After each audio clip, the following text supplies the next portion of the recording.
capital had lost their team not once, but twice. Their only consolation was the unrelenting hope that the game would come home again.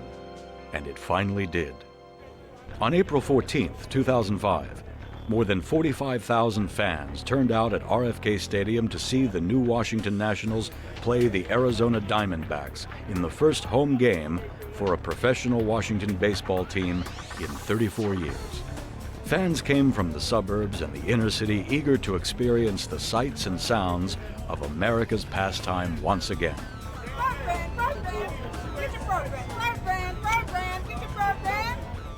A media contingent of over 500 were on hand to broadcast and record this historic event. The crowd didn't seem to care about the long lines, tight security, and metal detectors they had to pass through because of the president's ceremonial appearance to throw out the first pitch. 34 years in the waiting. It doesn't get any better than this. 34, that's 3 and 4. 34. I can't wait to get inside. 34 years. 34 years. But who's counting? Yeah, but who's counting? 34 years. It's opening day. How do you feel about the team coming back? Yeah, excited. I've been waiting since I was forever. I'm born and raised in D.C. I've never had a team here. I'm born in '69, so I'm happy to see it happen. It's nice. My father was here when the Senators left, and we grew up listening to the Senators. Even when my dad coached when I was younger, our team was the Senators. So to come back with him, my two brothers, and our friend feels good. I'm 70 years old, and I've probably seen every team in Washington play since I was 3. So you're here today, that's for sure. I'm here, and I've been waiting 33 years for this. My uncle, when I was a kid, he used to take me here, and he's passed away, and I only wish he was here, because he actually made me a Senators baseball fan, and that's kind of why I'm here today. So I used to see the Senators when I was young. It's been 33 years in a drought, so I am ecstatic. Well, it's been a long wait. Spent many times watching Senators play, and it's good to be back. I love baseball. I'm actually from Fort Worth, Texas, so I made a special trip up here to see the DC since Texas stole their last team. I used to go to Griffith Stadium in the 40s and 50s, and another century begins, and we have baseball again. Hooray! Well, we went to the last Senator game. I don't know if you can see a copy of that ticket, but that was a box seat that we had on September 30th, 1971. And we haven't been back to see the Senators since. And it's not the Senators, it's the Nationals, but we'll take it. The fans of baseball in the nation's capital, who held the prospect and patience that a team would return, were rewarded on this day. But to understand their joy, you must understand their pain. On September 30th, 1971, the New York Yankees played the Washington Senators at RFK Stadium. It was the darkest day in the history of baseball in Washington, D.C. I think it's one of the saddest moments in Washington history because the people of this community were betrayed. Betrayed by a very cynical owner, betrayed by an organization that was not devoted to winning, and betrayed because it was just 3 years after the awful riots decimated so much of the city. This city, particularly around U Street, this once beautiful black commercial district was a shell of itself, and after the team moved away from Griffith Stadium and moved, into what became RFK Stadium after Robert Kennedy died, but was DC Stadium in the 60s, it had sort of lost its connection to this black commercial district that was gone, right? So the city was in many ways recreating itself, and it was a city in transition. The country was going through an awful lot. You had the war in Vietnam that was still raging. Those of us who turned 19 that year, like I did, had just the month before gone through the draft lottery, so there was apprehension about that. And then the economy in the country in general was sour. Just a month before, President Nixon, historically had levied wage and price controls in order to rein in inflation. So there was a lot of uneasiness in the country, and baseball was not exactly in the forefront, at least in most people's minds here in this city. We did not go to the game because my brothers wanted to go, and my father, who like his father was very reticent, didn't show a lot of emotion, wonderful man, just not too demonstrative, he, in this very house, out of sight of all of us, cried, and it was too much for him to go to the game. We didn't know that. He was in another room, and my mother never told us that until later in life. I was there, tremendously sad occasion, of course, for everybody. I remember Bucky Harris, who was the boy wonder manager who won the 1924-1925 pennant with the Senators, and who managed the club 3 different times. And he was sitting in the press box for the last game in '71, and Bucky by that time was in his mid-70s. He wasn't well. I believe he had Parkinson's, and nobody went near him. None of the younger writers went near him. So I went up to him and got him to say that it's a very, very sad day for baseball in Washington, which was a quote nobody else had. When the game was just about to start, a group of fans from in the upper level of left field unfurled these 2 banners that seemed to look like toilet paper, and they spelled out the words "Short stinks." And so the game was delayed at the beginning as the ushers took down the banners. Whenever I think of the last game, the guy I think of is Ron Manchin, who was doing the games on radio then, on the Senators radio network. And Ron Manchin loved his job and loved doing the games. And he was really upset by the move of the team. He had no intention of moving with the team to Texas. And so all night long on the broadcast, he ripped the owner. And the owner is listening to the game over the telephone. He's not at the game. He's at his home in Minneapolis, so he's listening to a hookup over his phone. And then he's calling the general manager of the radio station, "Get that guy off the air. Get him off the air." And the GM of the radio station says, "Why? You're not going to be on our station next year, where he can do whatever he wants to." Bob Short had a special line into his home in Edina, Minnesota, and he was able to listen to the Senator broadcast.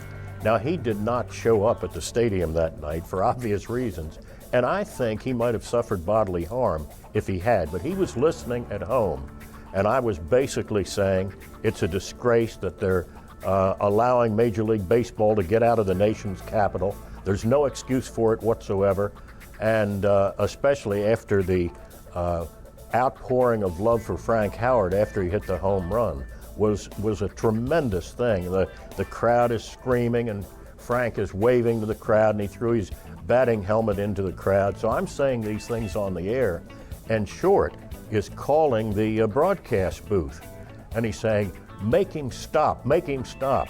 And I said, "Tell him to go himself. What's he going to do, fire me?" I was talking to Paul Casanova, the Senators catcher. He told me a wonderful story. Ted Williams had not played Casanova much in the latter part of the '71 season because Cassie had been spouting off all year about how much he loved Washington, didn't want the club to move, and Bob Short, the owner, got ticked off, and he ordered Williams not to play Casanova, even though he was the #1 catcher. So the last game, September 30th, 1971, Williams put Casanova in the bottom of the 8th inning as a pinch hitter. And he draws a walk.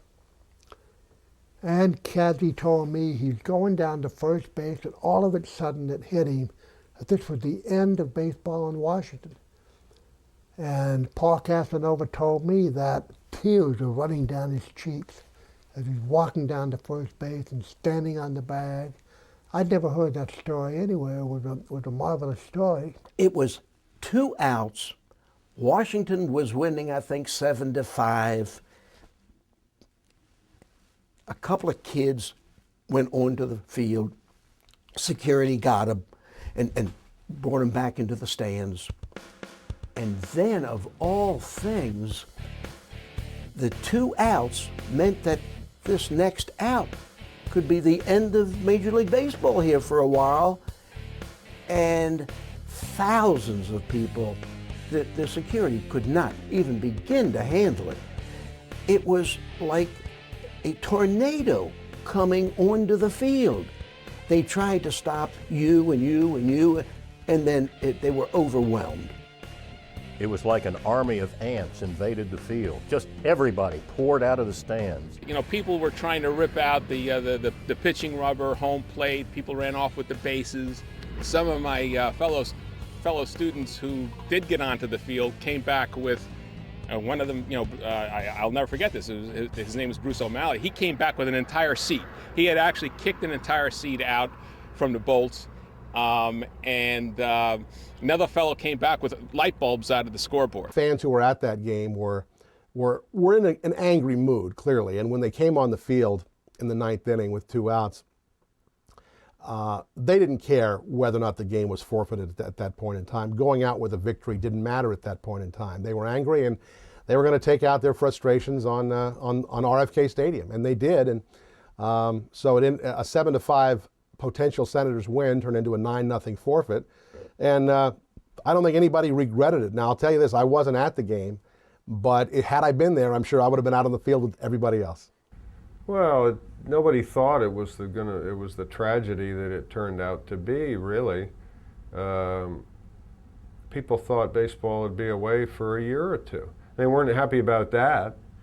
That sort of semi-riot that took place at the end of the game wasn't a reflection of that baseball was leaving Washington forever. It was just, you know, we're losing our team and our players. You know, that's how you get attached to these guys and to a team, and you don't want them leaving. You don't want them going. You don't even, a real baseball fan, and you're disappointed when one of your players goes to another team. You feel like you've lost, you know, a cousin or has died or something. You know, you've lost this guy, and so nobody conceived of the idea that it would be 34 years before baseball would come back, and that the Washington, D.C. would be without a Major League Baseball team for 34 years. Inconceivable. To the bitter end of the 1971 season, Washington baseball fans were left wanting, but still hopeful that something would be done. Yet, on the day of that painful last game, the history of baseball in this city seemed to come to an end.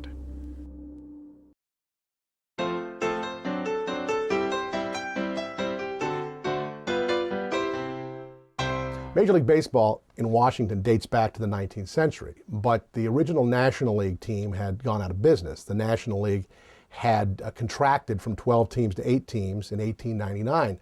The new American League started in 1901, and Washington was one of the charter franchises, and they were terrible to start with. They were underfinanced, and they didn't have very many good players, but in 1907, they were able to sign a pitcher who was playing for a team in Weiser, Idaho, named Walter Johnson. And they also got Clyde Milan about the same time, and they started to put together some players.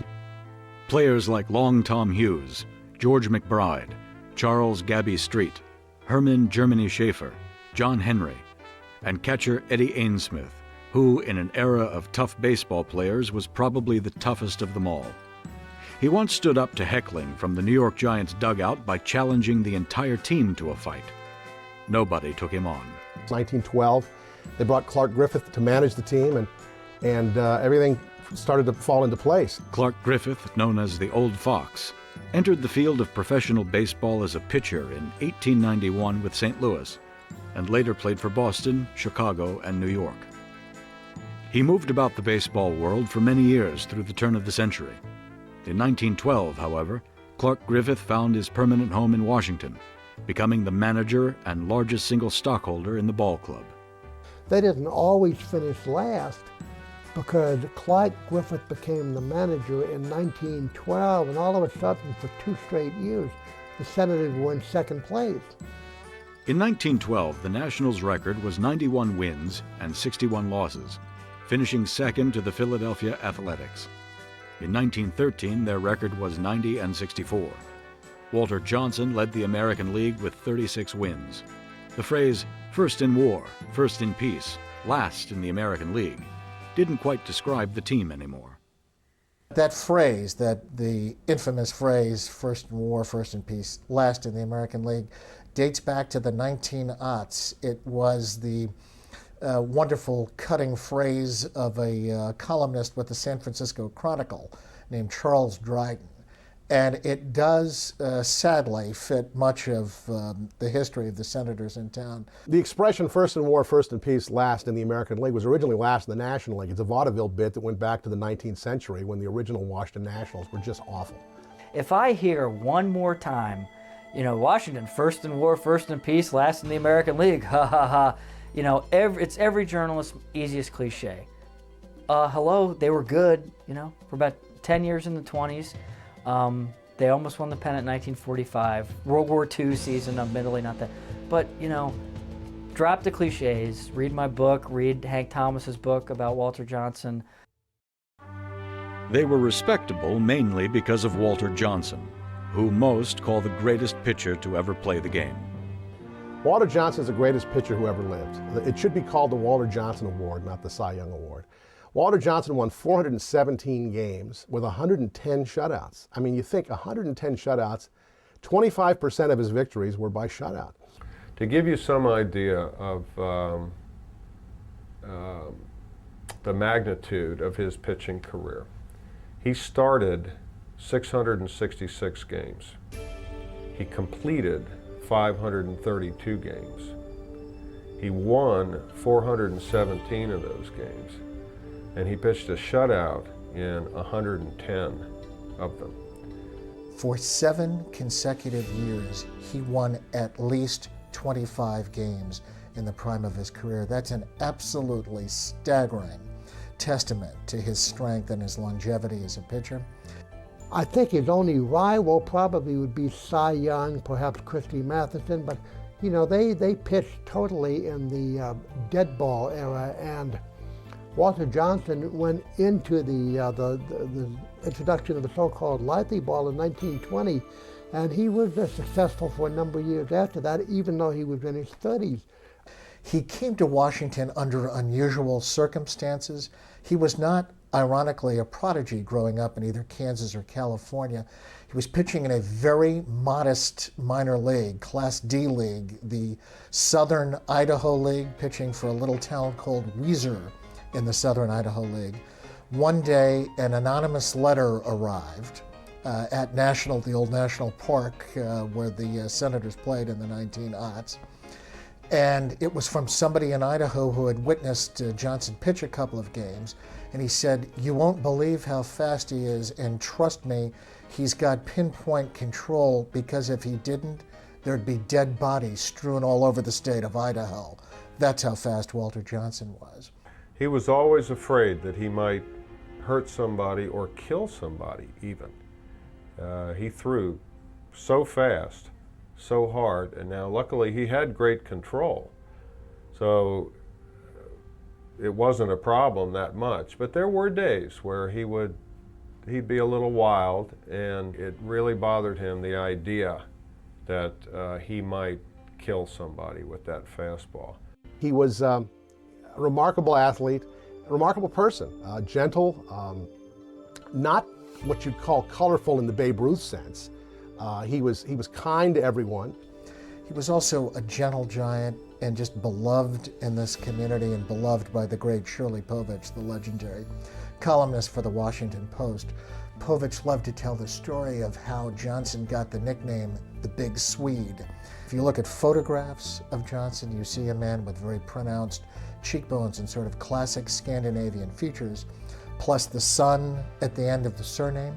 Well, people concluded he was of Swedish descent, and they nicknamed him the Big Swede. The truth is, he didn't have a drop of Swedish blood in him, and Shirley Povich asked him one day why he never bothered to correct the mistaken nickname, the Big Swede, and he said, "Well, I don't want to hurt anyone's feelings. I know a lot of Swedes who are nice people." Most of America knew Johnson by another nickname. They called him the Big Train. It had to do with a train, a locomotive, in the time that he pitched was the fastest thing that there was, that anybody knew about, and it was, locomotives were big and strong, and that fit him. He was he was a big man for his time, broad, strong, and his forte was the fastball. He was the fastest pitcher then, and maybe the fastest pitcher that there's ever been, threw almost exclusively fastballs, which no other pitcher has ever been able to accomplish. So that's why the nickname stuck. Another legendary ball player to wear the Washington uniform was Joe Judge.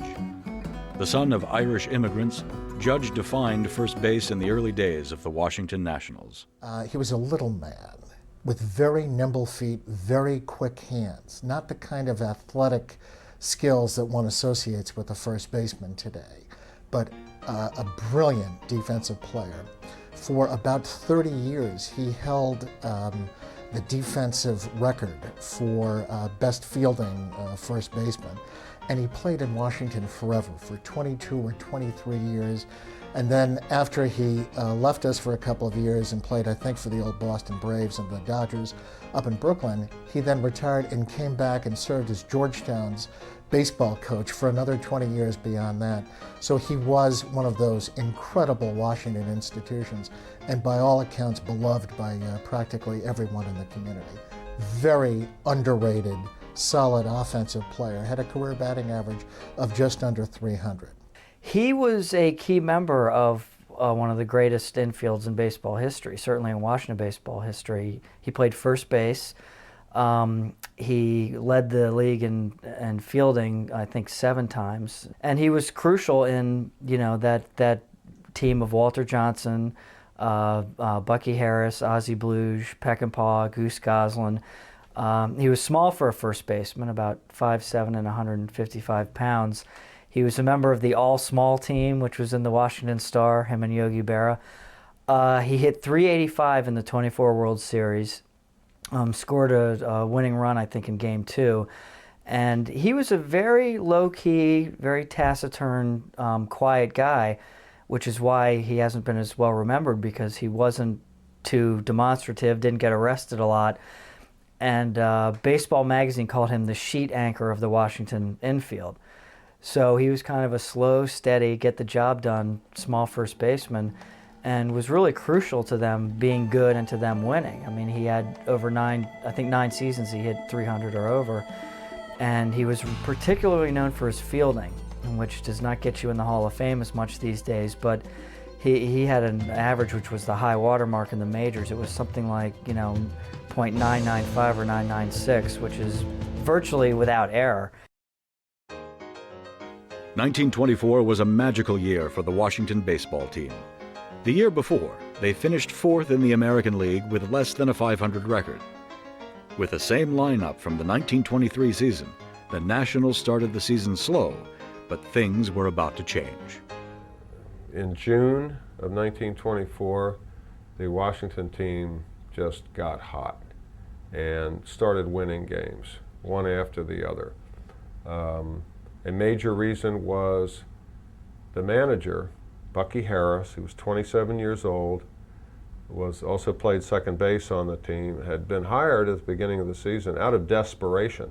Clark Griffith had asked 4 or 5 other players, more experienced players from other teams, if they wanted to manage the team, and none of them did, because they didn't think the team had much chance.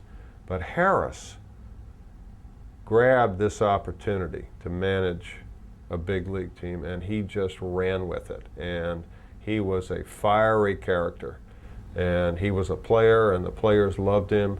And he wrote later that he would sit the players down, and he would explain to them that there was no team in the American League that was better than Washington. And he would tell them why, and he would go position by position, and he would tell them in particular, he would say to Joe Judge at first base, "Joe, there's no better first baseman in this league than you, and there's no better catcher than Muddy Rule.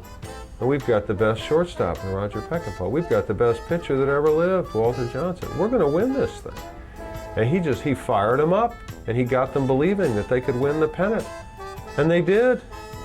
And they called him the Boy Wonder because of what he accomplished with this team and won the pennant. And it helped that Walter Johnson had one of his best seasons ever, won 13 games in a row down the stretch of the pennant race.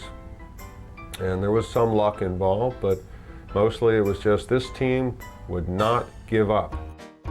With just 2 games left in the season, the Nationals beat the Boston Red Sox 4-2 to become champions of the American League. It was the year the stars aligned for the Senators. Everything came together. Almost all of their principals had career years. Sam Rice led the American League in hits with 216. Goose Goslin had more RBIs than Babe Ruth with 129.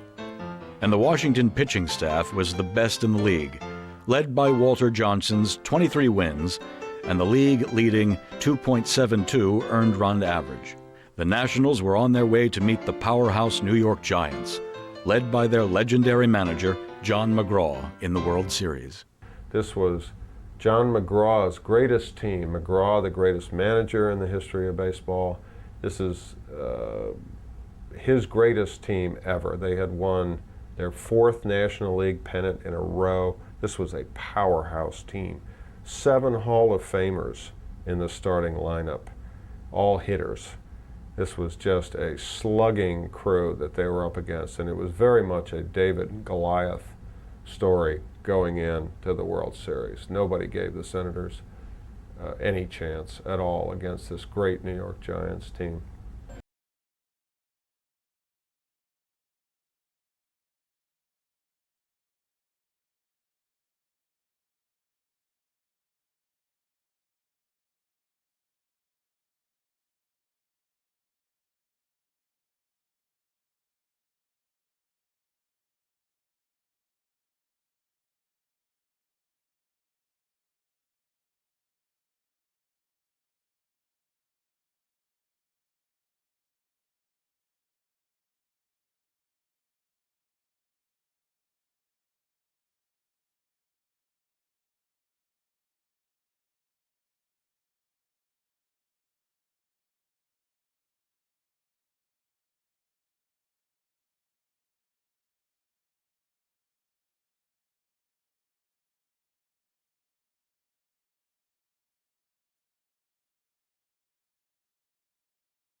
Out at all the games in Washington, including the 7th game. You've got all of Congress there.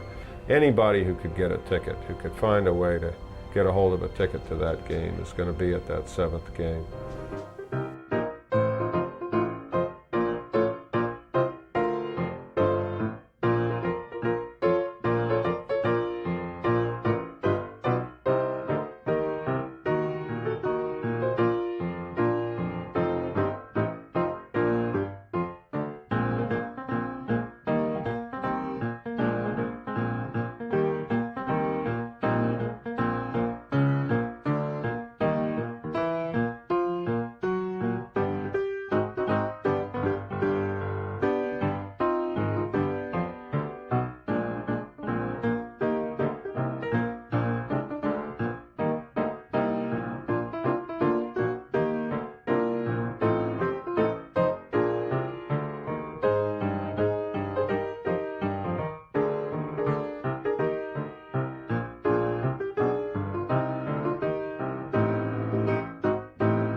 In Game 7, the Nationals and Giants were tied 3-3 at the end of 8 innings. In the 9th, with the Nationals pitching staff depleted, Bucky Harris brought Walter Johnson back to the mound. People later thought he brought in Walter Johnson in the 9th inning of that game out of sentiment. And of course, Harris said, hell, sentiment had absolutely nothing to do with it. I was out of pitchers. Who am I going to turn to? I've got Walter Johnson.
One of the greatest teams to ever play professional baseball came from Washington, D.C. But some Americans might be surprised to learn that it was not the Washington Nationals. In 1910, a group of black steelworkers from the suburbs of Pittsburgh, Pennsylvania, formed an organized baseball team that would eventually become one of baseball's greatest dynasties. They called themselves the Homestead Grays. Homestead, which is where the Grays really started, was a suburb, but it really was a steel industry town. It was almost a subset of Pittsburgh where all the steel mills were, and white steel workers were excluding black steel workers from their baseball teams. So black steel workers, in around 1910, started their own team. This became the Homestead Grays. It was a recreational team. Around 1914, 1915, this light-skinned black man named Cumberland Posey, who was one of the best athletes in the city and whose father was a part owner of the Pittsburgh Courier, decided to take this team over, and he really turned it into one of the best black professional teams on the East Coast. He started signing up guys, put them on salary, traveling through West Virginia. By the end of the 30s, when the Grays were no longer able to make it playing their home games in Pittsburgh, Cumberland Posey, who was still the owner of this team, he wasn't playing anymore, recognized Washington as a hot spot, and he saw all the people moving into the city, saw Griffith Stadium as a real gold mine for a black baseball team. He started playing a few games in Washington in the late 30s, probably starting in around 37. He started playing games there, not as the home team, but just an occasional game, just like they would barnstorm anywhere else. But in 1940, Washington officially became the Grays' second home city. In the 1940s, Washington, D.C. was a cultural mecca for African-American jazz and art on the East Coast, second only to Harlem in New York City. Duke Ellington played there, and all the great, Ella Fitzgerald and U.B. Blake, and there was a circuit. They would go around the big cities and play in each of the in each town, which had a big black population. When they came to Washington, that's where they went. That was where all the nightclubs were. And coincidentally, Griffith had put his white stadium right there. Playing at Griffith Stadium, the Grays began to draw more crowds than the cellar-dwelling Washington Nationals franchise. The Grays played at Griffith Stadium on nights when the Senators were out of town. So when the Senators would go on a road trip, the Grays would play in there. And so you would have nights where the Grays might draw 25,000 against the Kansas City Monarchs, and then they would go away. Then the St. Louis Browns would come into town against the Senators, and the Senators might draw 5,000 or 6,000 people, for a St. Louis Browns game. So you had, on many occasions, not every occasion, the Grays outdrawing the Senators in their own ballpark, with a much smaller black population compared to the overall white population, because Washington in the 40s was not yet a majority black city. It was close. It was inching up toward a majority black city, but it was not yet a majority black city. Sadly, the Grays would never receive the adulation they were due, and the historical record suffers because of the ignorance and deliberate oversight of those times in America. You cannot follow the history of the Grays by looking at what's in the Washington Post. You'd have to go to the black newspapers to see it. So for a lot of white Washingtonians, people who lived in the city, who weren't regular visitors at Griffith Stadium, they didn't even know who the Homestead Grays were. You know, they were just, the Homestead Grays were really sort of underground almost for white people. It was sort of like a mystery. You know, outside of the Howard Theater, there wasn't a lot of contact between black entertainers and white people. And the Howard Theater, of course, was right next door to Griffith Stadium. But you know, people were sort of so fixated on the Senators, they didn't realize that the really good baseball team in baseball, you know, the team that won, you know, 7 Negro National League titles in an 8-year period was the Homestead Grays. They were the absolute juggernaut of the Negro Leagues. Fabulous team, great players, Josh Gibson, Buck Leonard, Cool Papa Bell. I mean, every great black player at some point in time played for the Homestead Grays. In 1942, with the United States' entry into World War II, many of America's baseball players went off to serve their country, and baseball's biggest attraction emerged in the form of a tall, lanky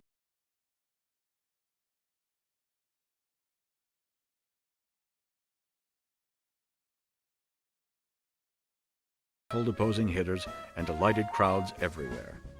So I went down to the edge of the grandstand, you know, with all the kids, and they were watching Satchel Paige warm up, and he had this a double windmill wind-up. Dizzy Dean used it, and an old comedian named Joey Brown, who did a great movie called Elmer the Great, used it in the movie. Nobody uses it now, but that was, in those days, it was not uncommon. And I remember Satchel warming up, and then they'd sling the ball sidearm. Well, the first time Paige came to town was to pitch for the Grays against a team of white all-stars, military people, including Cecil Travis of the Senators, which, you know, black people thought was an incredible phenomenon. Here you had the best black team playing against the best white player on the Senators, Cecil Travis, you know, who of course in '41 finished 3rd for the batting title in the American League behind Ted Williams, who hit .406, and Joe DiMaggio, whose 56-game hitting streak was that year, and then Cecil Travis finished 3rd in the batting race that year. So Travis played the Grays, and the Grays won against his team. It was basically Cecil Travis and a bunch of, you know, nobodies, not even, and a bunch of Sandlot players really, who were in the military. Next time Paige comes to town, it's the Monarchs against the Grays. You have the best team in the West against the best black team in the East, and it was a mob scene. Some of the papers claimed 32,000 people crammed themselves into the ballpark, which they'd only reported 28 even during World Series time back in the 20s with the Senators. So they really caught on, and it was a great game. It went to extra innings. The Grays came back and won 3-2 against Paige and the Monarchs. Paige did his usual routine. Paige, because he wanted, every place where the Monarchs would go, people wanted to see Satchel Paige. Obviously, Paige could not pitch 9 innings every place he went. So he pitched 5 innings in Washington. Sometimes in smaller towns, he'd only pitch 3. But he pitched 5 innings in Washington. Then Hilton Smith, who's also in the Hall of Fame now, relieved him for another 5. And the Grays won in 10. But I think that really cemented this love affair between the black community and Washington. I have a picture of Satchel Paige in my home. And Satchel Paige, a lot of people don't know, was a barnstormer, the original barnstormer. He would go from game to game, and people don't know that he played for so many teams because he was a gate attraction. So for one day he may play for Pittsburgh, the next day he may play for the Grays. Then I got to play against Satchel Paige and his All-Stars at the end of the '46 season. Bob Feller had a barnstorming trip, and we traveled the country in 2 planes and played a whole month of October in a different city. In fact, we played 11 doubleheaders on that trip. Maybe you've heard or read about that trip. And Satchel and Feller pitched the first 3 innings of every game, so got to hit against Satchel quite often.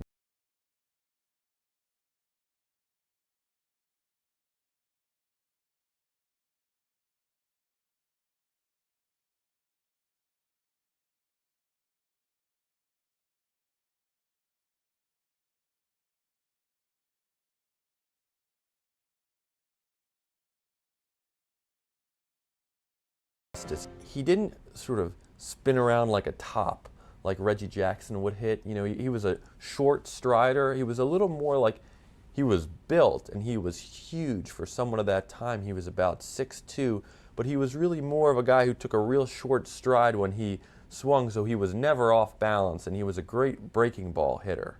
I mean, he could hit the fastball. The book on Gibson was, don't throw him breaking balls. Try to throw him a fastball and sneak one by him. But even that was sort of a fool's errand because Gibson knew you were trying to sneak fastballs by him and he would hit him out of the park. As an 18-year-old kid in 1930, he almost hit a ball out of Yankee Stadium. Came within about 2 feet, they estimate. It didn't go out over the roof or hit the roof, but it went into the bullpen. And a little higher and it would have gone over the bullpen wall into the street. Well, Gibson really made Griffith Stadium look like a bandbox. They played 40 games at Griffith Stadium in 1943, the Grays did. Gibson hit 10 home runs that year in 40 games. Maybe it might have been 11.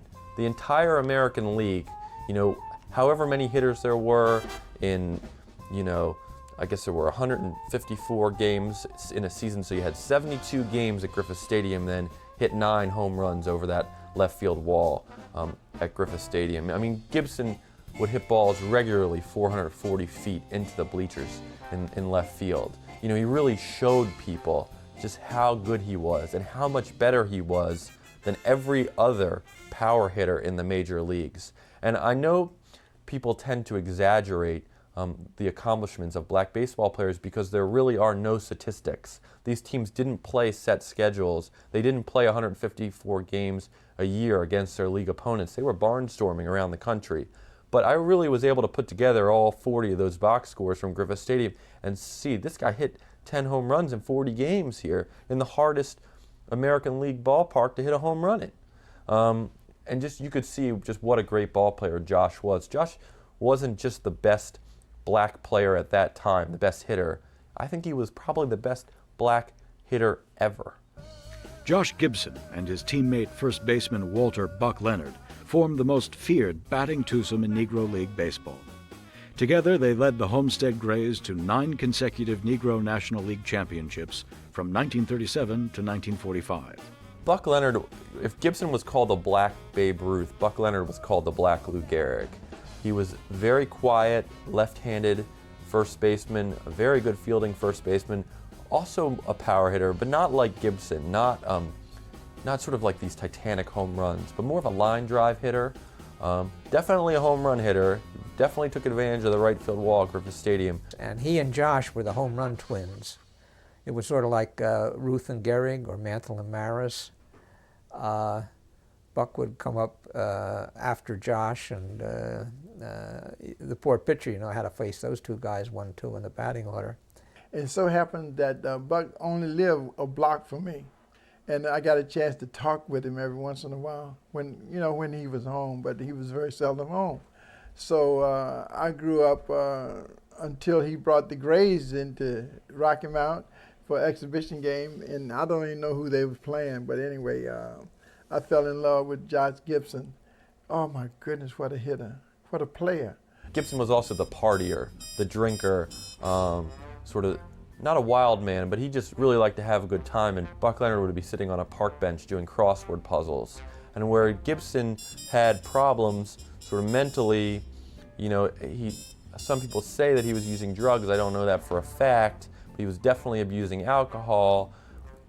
By the mid-40s, Gibson's mental problems sort of started to really manifest themselves, whereas Leonard was on the team from 33 to 50. And for 17 years, that's why I say he was the backbone. He was just so steady. He wasn't drinking. You know, he wasn't running off to Latin America for a bigger payday like Gibson sometimes did in the 1930s. He was with the Grays through thick and thin. Josh died very young. He died in '47, January, right after Jackie got on, joined the Dodgers. And some people say he died of a broken heart. We know he died with a broken heart anyway. Probably contributed to the drugs that he started taking, and that led to a stroke, and that was the medical cause of death. But his heart was broken, I think. After 42, when Griffith said, we can't get you on the Senators, it sort of took the fire out of Josh, and he never was the same happy-go-lucky guy he used to be when he was younger, and he died at the age of 35.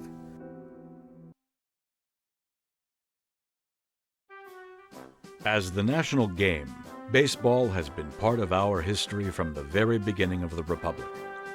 History records several past presidents as far back as George Washington and John Adams having played rounders, or a game described to be bat and ball.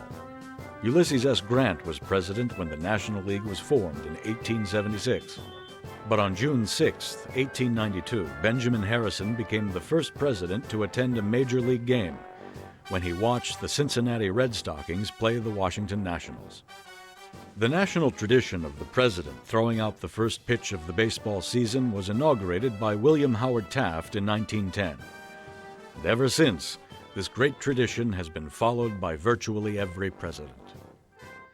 King Baseball is back again, and the death rate for office boys' grandmothers takes a jump. All Washington is out, including the President of the United States. If one of you cameramen gets killed, it's your own fault.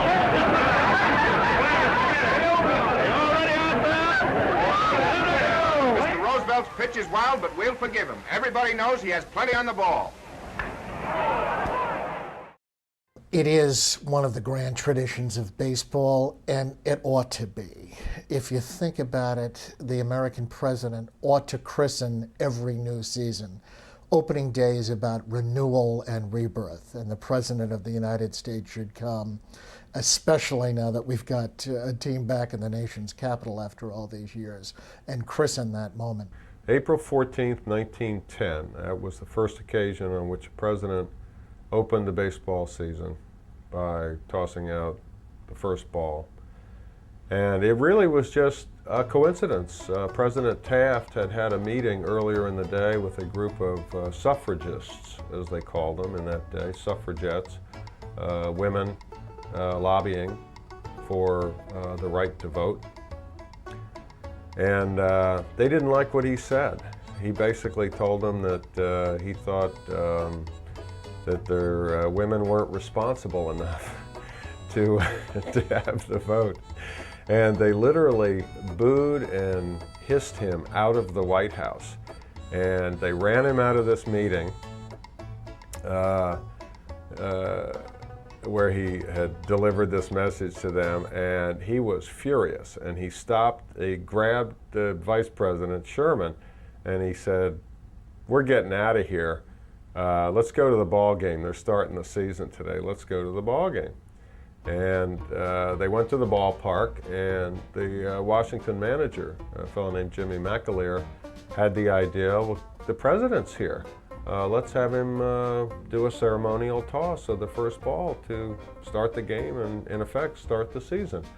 Taft is a fascinating story. He was a big man, as we all know, but he was a big baseball buff, which is not generally appreciated. Such a big fan that during the 1912 World Series, he was on vacation, cruising off the Newport coast on the presidential yacht. He insisted that a naval wireless keep him apprised of the big moments in the deciding games of the 1912 World Series. He was that big a fan. Lots of memories when I see these box seats. They're from Griffith Stadium, and this is where the President of the United States would sit in here with his family and friends. And they, in turn, I would be the announcer. And now, ladies and gentlemen, we call your attention to the presidential box seats where President Eisenhower, President Kennedy, President Nixon, whomever it might be, is now throwing out the first ball. And it's kind of remarkable that the seats are only 14 inches wide. And I'm afraid the American public has spread out considerably more, because now the seats are about 18 inches wide. The first ball ceremony was always unique, as the players would line up and the president would throw the ball from the stands. And whichever player would end up with it, we get the president to sign it. They have his picture taken with the president. It was quite exciting. President John Kennedy came to our games, and I thought that was really good.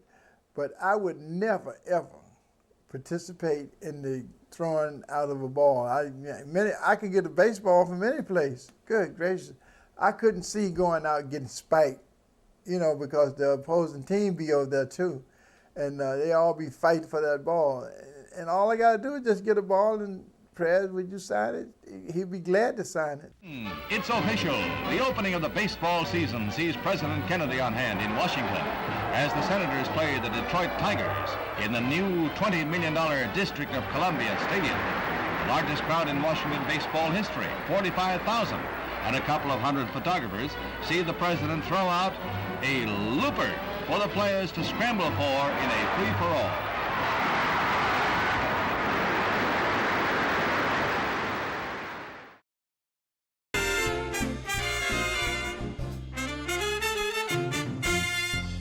Despite the fact that they were pretty good in the 20s and 30s and had that great year in 1945, they were somewhat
all across the country. I don't know what year it was, but I can recall a picture being published by, I don't know whether it was the Post or the Times Herald or which paper it was, but they had a picture of the crowd at Griffith Stadium. It was something like 400 and some people.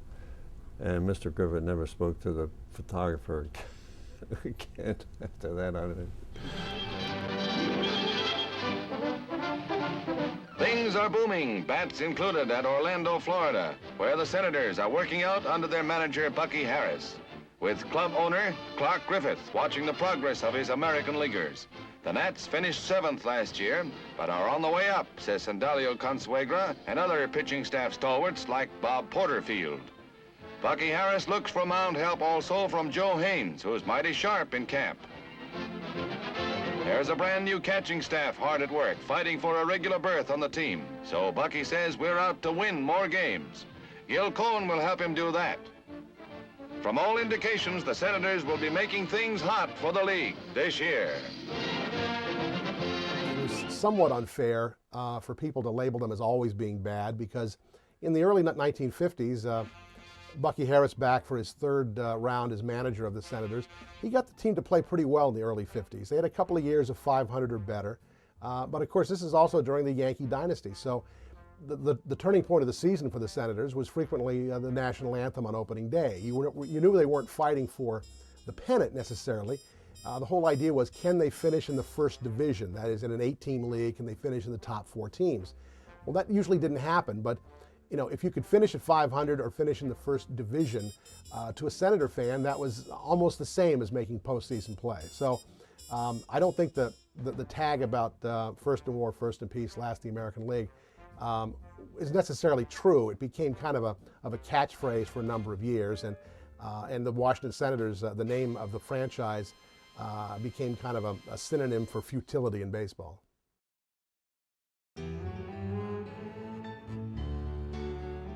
From 1901 to 1911, American League Park, later known as Nationals Park, was home for the Washington Nationals. After a fire destroyed Nationals Park, a new stadium was constructed in its place in March of 1911. In 1920, Nationals Park was renamed Clark Griffith Stadium after the owner of the Nationals, Clark Griffith. The last Major League game played at Griffith Stadium was on September 21st, 1961.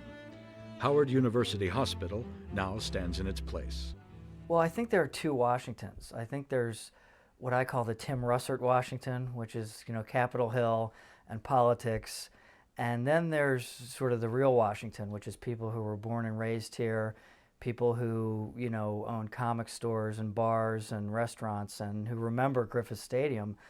And leading up to us getting a team, and even before, these are the people that are conversant in Senators' history. That when you mention Goose Goslin or Joe Judge or Walter Johnson, they don't reply with who is that, or they don't reply with, oh, great baseball player. Their reply is, oh, I remember seeing them play at Griffith Stadium. And it always elicits a lot of emotion because they're either angry that we didn't get a team back, overjoyed that we have a team back, or they wistfully recall some memory about the beer garden at Griffith Stadium, the hot dogs, the time somebody got hit with a pitch. It's deep in them. It's in their sense of place and their sense of person. Well, everybody has a story about the first time they saw a ball game in person, and you walk up the ramp and you walk into the stands, and all of a sudden the green field looms out in front of you. You can't believe how green it is. You can't believe how pristine everything seems. One reason for that experience was, of course, the television in those days was black and white. Griffith Stadium was 405 feet down the left field line.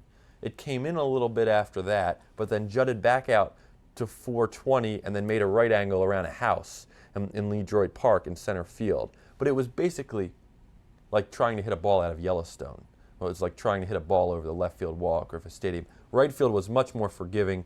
Right field was 320 down the right field line with a 20-foot or 30-foot high wall. So a left-handed hitter could pop a ball over that right field fence much easier, but for a right-handed batter, Griffith Stadium was impossible. Behind home plate at Griffith Stadium was a little corrugated box that the most people that could fit in this little box on top of the roof was like 2 people. And there were times, and it gets so hot up there, this is corrugated metal, and the sun is beaming down. I feel like I'm in a steam room. And I take off my clothes, I'll leave, my shorts on. Nobody can see me, and, nobody cares. And what happens is I'm up there all by myself, having a wonderful time. Got to put my clothes on when the game is over, though. What I remember getting off the trolley at Florida and Georgia, you'd smell the aroma of fresh baked bread because there was a Wonder bread bakery right across the street from Griffith Stadium. So to me, if I smell fresh baked hot bread, I think of Griffith Stadium.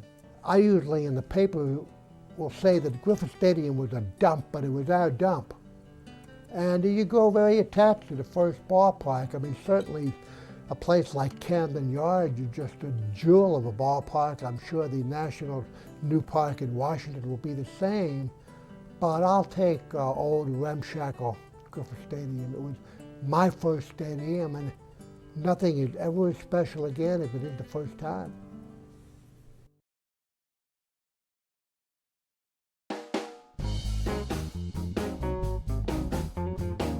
In 1955, the old fox, Clark Griffith, passed away.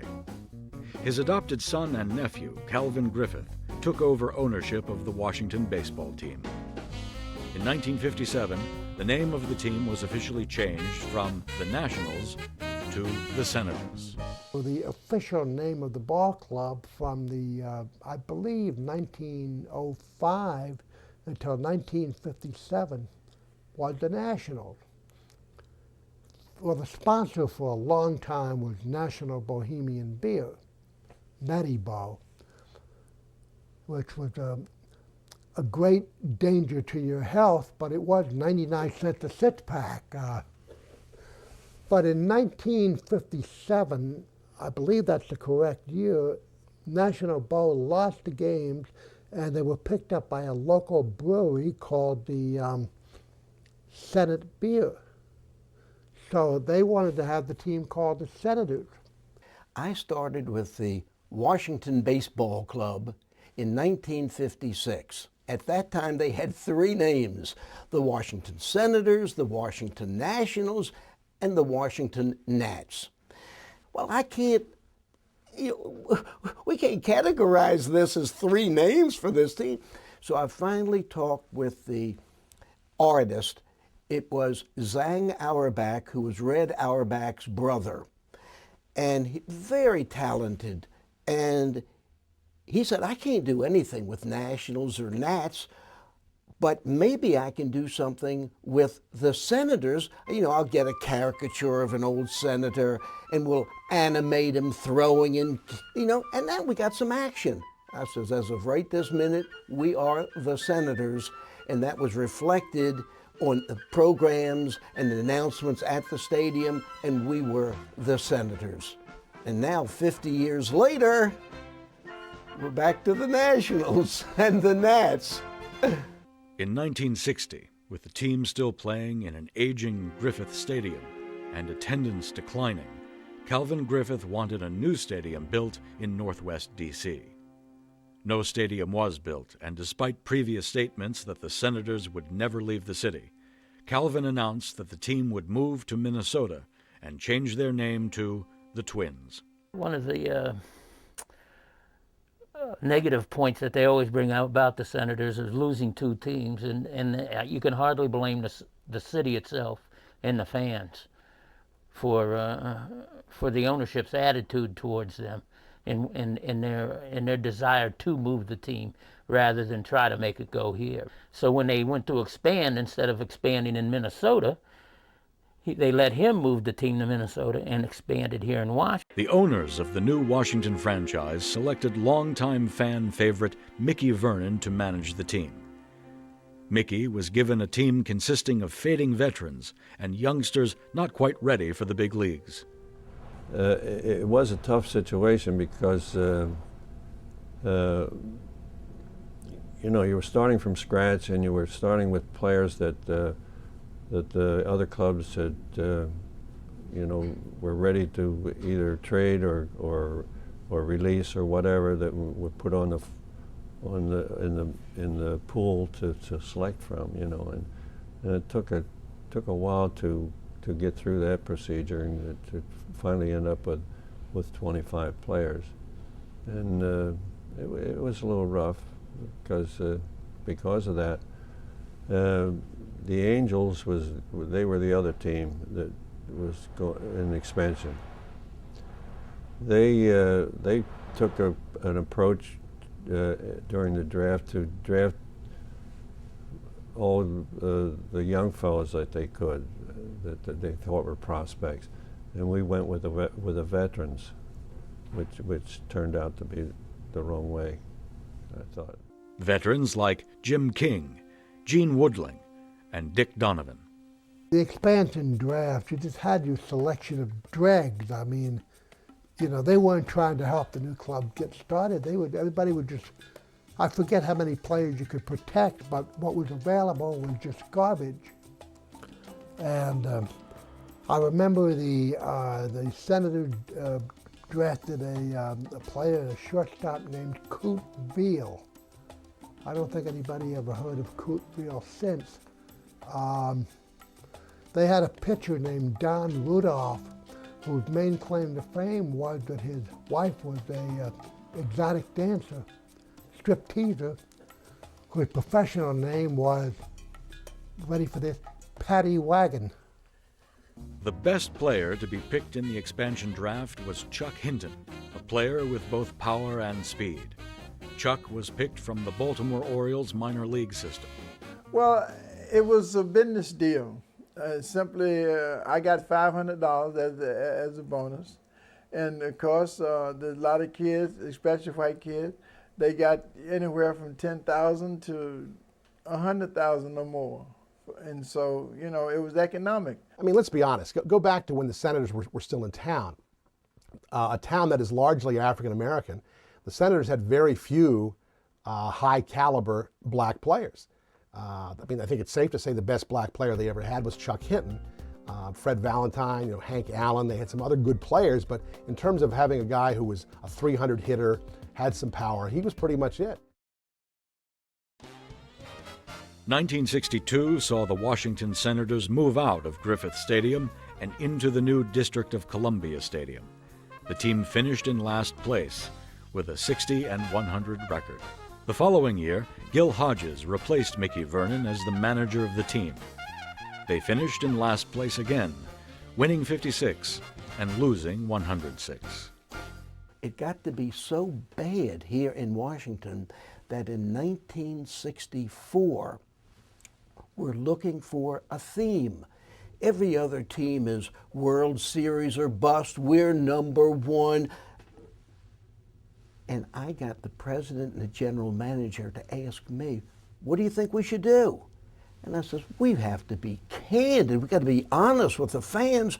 We are not number one. We're not going to be in the World Series. If anything, we should try to get out of the basement. I think our slogan should be, off the floor in 64. Senators meet with the Los Angeles Angels in the opener, and the president stakes to the bitter end.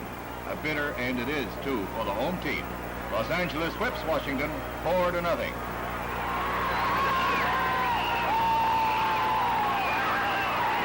The president may be wondering if Washington's new slogan is going to work. The slogan is rumored to be, off the floor in 64. In 1965, the Washington Senators acquired slugger Frank Howard in a trade from the Los Angeles Dodgers.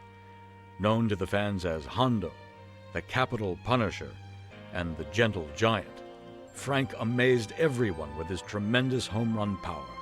During 1 week in 1968, Frank hit 10 home runs in 20 at-bats. Hondo gave us something that Washington had never had, a really true power hitter. I'm sorry, we did have, in the late 50s, we had some guys who could put the ball in the seats at Griffith Stadium. Roy Sievers, Bob Allison, Harmon Killebrew was developing. But with the expansion Senators, they never had anybody who could give you 35, 40 home runs a year. And all of a sudden, Frank was hitting the ball out of sight. They have 3 seats in left field in RFK Stadium painted white in the upper deck to show where he hit home runs. And he was an extremely modest, likable guy. In those days, much more approachable than most superstars are nowadays. And Washington just took him to its collective bosom. You have to look at just how woebegone the Senators were in the 60s during Frank's heyday here in town. But he was one of those very large men with a very big heart, just a heart of gold. And again, I think beloved in the community. And he hit so many titanic home runs. I mean, to this day, you go to RFK and see where they've colored the seats where some of his home runs landed. And it defies belief that a human being could hit the ball that far. I've seen him hit one of those white seats up in the upper deck, which it was not a trajectory, it was a straight shot going up, and if the seats in the stadium weren't there, would have kept going. I mean, this guy hammered the ball. When we were playing Washington, I was at Cleveland, and Darrell Knowles was pitching to Greg Nettles, and he threw a ball at his head, and he got out of the way, and the next pitch, he tried to throw the bat at him, but he held on to the hardest thing to do is to be able to manage that bat. But at any rate, the bat goes to first base. Who's playing first base? Frank Howard. Oh my goodness. So Frank picked up the bat, bringing it in. By that time, for whatever reason, I wasn't in the game, and I was right on the first base line, and we started run out and the mix it up and stuff. Frank said, "Hold it, right there," and he had his hands spread out like Moses or somebody. He said, "Hold it right there. We're even." Hey, he threw him at it. He threw the bat at it. That's okay. We're even. It's all over. Do you know that when he said, hold it, that's exactly what we did, including me. Including me, it was funny, man. He said, we are even. And I remember seeing Frank Howard, and we were trying to gauge how many of me would make one of him, because he was so big. And my brother said it would take about 3 of you to make one of him. And we grew up on Marvel Comics. I mean, it was like looking at the Hulk, you know, for a little kid. Awesome. The Senators could lose a game 12-1. But if that one run was a Frank Howard home run, and usually it was a blast that had you talking for days. The new owners of the Washington Senators inherited a franchise that continued its losing ways, but they did little to help the new team win. Baseball history is full of disreputable owners, and the deeper you get into it, the more you realize just how disreputable some of these people were. But Bob Short is at the absolute top of the list, which is no mean feat. Boy, my dad, until the day he died, you mentioned Bob Short, oh, he would just become speechless. I mean, he took our team, you know? Bob Short was a millionaire, at least on paper. He owned, at one point, the Minneapolis Lakers in his hometown. And he moved the Minneapolis Lakers to Los Angeles. He owned a hotel in Minneapolis called the Leamington. He owned a trucking company. And when the Senator franchise was up for sale at the tail end of the '68 season, there were 2 interested bidders. Bob Short was one, he was also the treasurer of the Democratic Party, and Bob Hope, the comedian, was the other. And it got down to a kind of a bidding war, and Bob Short bid $9.4 million for the franchise, and Bob Hope wouldn't go above $9 million. And so Short got the team, leveraging his trucking company and his hotel against the purchase price. In terms of actual cash that he put into the deal, it was about $1,000. He immediately set about to hire a high-profile manager. He wanted Joe DiMaggio, who had been coaching for the Oakland A's. DiMaggio didn't want to come east, so he set his sights on Ted Williams, and he was able to talk Ted Williams into coming to Washington to manage the Senators. And that was a huge story. The Senators in '68 had finished last. They'd lost 96 ball games. Well, I think from a publicity point of view, it was terrific. I mean, it really ignited interest in the ball club.